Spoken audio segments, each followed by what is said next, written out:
A outra forma de aquisição da propriedade por acessão, essa é bem tranquila.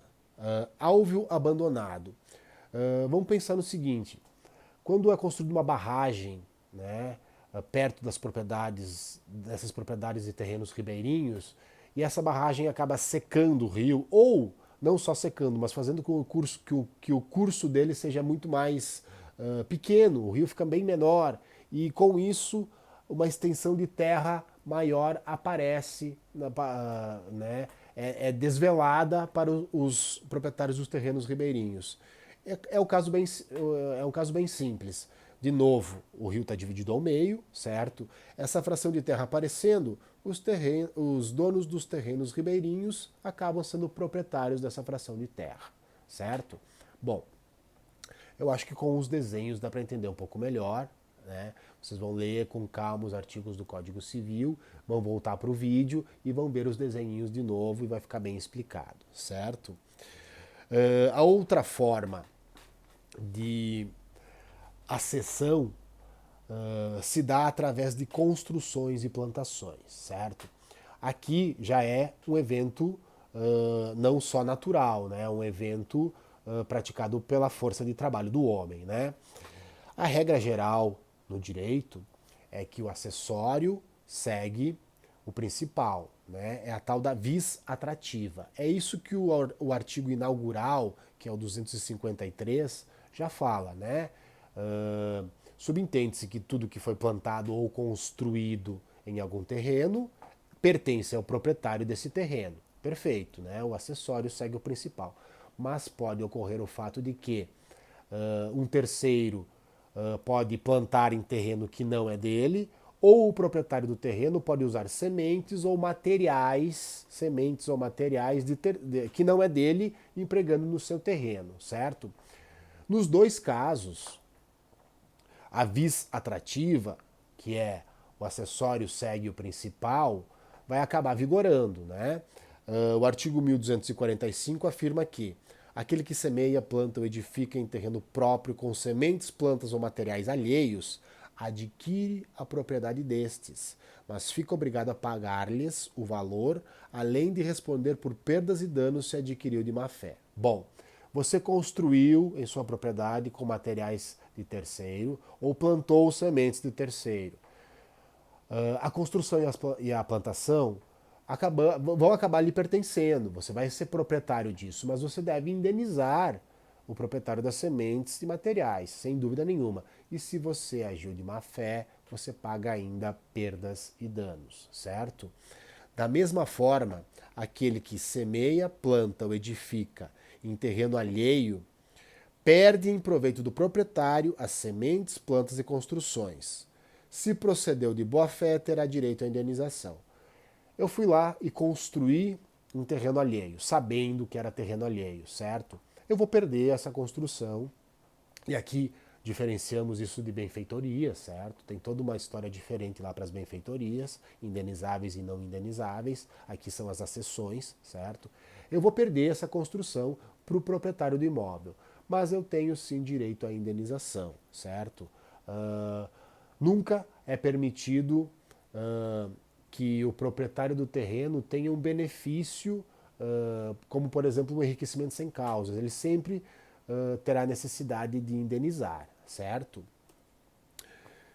Mas o legislador, em determinado momento, criou a acessão inversa ou invertida, que possibilita que aquele que construiu ou plantou no terreno alheio, no caso de ser a plantação ou construção mais valiosa que o terreno, poder sim ter a propriedade. Veja, isso é algo bem severo no que diz respeito à propriedade, né?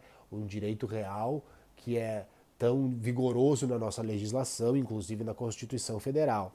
O artigo 1245, parágrafo único, diz o seguinte: se a construção ou a plantação exceder consideravelmente o valor do terreno, aquele que de boa fé plantou ou edificou adquirirá a propriedade do solo, mediante pagamento da indenização fixada judicialmente, se não houver acordo. Veja, aquele que construiu em terreno alheio, aquele que plantou em terreno alheio, e essa plantação ou construção exceder consideravelmente o valor do terreno, terá o direito de ser o proprietário mediante indenização que pode ser fixada perante o Poder Judiciário, certo? É uma modalidade diferente que não segue a regra que o acessório segue o principal. Aqui o acessório deu o direito de ser proprietário, né? Claro que o requisito é que seja consideravelmente mais valioso que o próprio terreno, certo? Muito bem. Já no que diz respeito às construções, certo? O artigo 1258 fala o seguinte: que a construção é feita parcialmente em seu solo, mas invade até 20% o solo do vizinho, certo? Nós teremos aí um outro problema, né? Que vai ser identificado se houve boa fé ou se houve má fé. Dependendo do caráter desse ato, né? Má fé ou boa fé, os caminhos tomados serão diferentes, certo? Se o valor. Então, vamos lá. Estou construindo no meu terreno e a minha construção invadiu até 20%, não mais de 20% do terreno do vizinho, certo? O que vai acontecer? Se eu estou de boa fé, eu tenho o direito de ser proprietário dessa fração que eu invadi do terreno vizinho, certo? É obviamente que eu vou ter que indenizá-lo, eu vou ter que pagar a ele o valor que aquela gleba tem, né, o valor que aquela gleba vai agregar ao meu imóvel, e vou pagar também a desvalorização do imóvel dele, certo? Se eu agir de má fé, se eu sabia que aquela fração lá não me pertencia, se não foi um mero erro na divisa do imóvel, nas medições da construção, na medição do agrimensor, do engenheiro, se de fato eu estava de má fé e construí sabendo que estava invadindo até 20% do terreno vizinho, eu vou ter que pagar essas indenizações em décuplo, certo? 10 vezes mais que o valor estabelecido no parágrafo anterior do artigo, certo? No caput do artigo, certo? Então aí uma penalização para aquele que agiu de má fé e bem severa, certo? Muito bem. Já o artigo 1259 trata dos casos em que a invasão é maior que os 20%, certo? Maior que os 20%.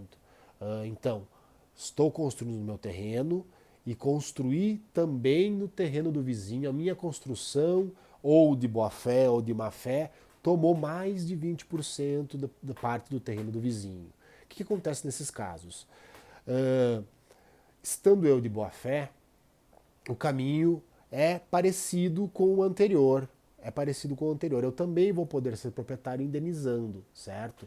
Só que essa indenização, ela é somada. As perdas e danos, elas são do valor do terreno, da fração do terreno que eu tomei, da desvalorização do terreno do vizinho, e é somado também a essa indenização o valor que aquela porcentagem a mais agregou à minha obra. Né? Pensem que é um prédio e com essa invasão, os apartamentos desse prédio acabaram tendo 3 quartos. Se não houvesse essa invasão, os apartamentos teriam 2 quartos. Veja, todo esse valor que foi agregado em um apartamento ser 3 quartos ou 2 quartos será somado às perdas e danos que eu deverei passar para aquele que perdeu a fração maior de 20%, certo?